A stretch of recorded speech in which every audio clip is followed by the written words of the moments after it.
Blyth Academy sat down with one of the legal officers working with War Child Canada, a non-profit organization that strives to help children in war-affected areas reclaim their childhood through access to education, opportunity, and justice. We wanted to get her unique insight into how gender affects South Sudanese refugees in Uganda, particularly women and children. We asked Jennifer about what kind of behavior and responsibilities are expected of the girls she meets with in Ugandan settlements. The refugee population that we are right now receiving in Uganda, typically in their culture, the men are considered to be more valuable. So even back then, before the war,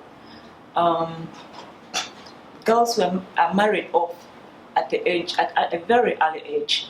So you'll find a girl of 12 years is already booked for marriage. So some of them as young as from birth, they're already booked. So as they grow, they already have a husband attached to them.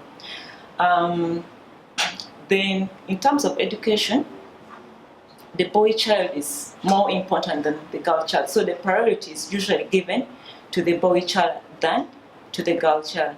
The girl child is usually placed in the kitchen. That's where she's supposed to learn how to cook, learn how to take care of her husband.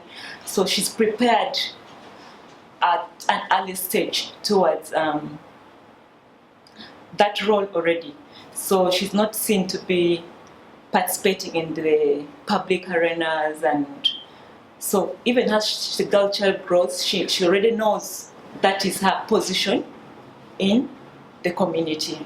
As they move into Uganda, because they are compelled to conform to the laws within Uganda.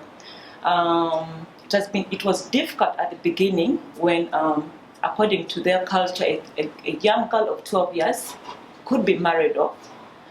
And then when they come together, that is a crime. That's defilement.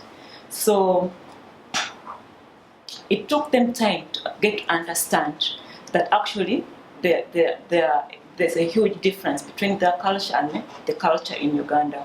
While young girls face challenges and can be limited by who they are to marry and what their responsibilities should be, young boys face similar pressures to conform to societal and family expectations. The boy child, from the time they start to grow up, to understand what is around them, they are brought with this importance, the value in them that they are supposed to be the head of the family.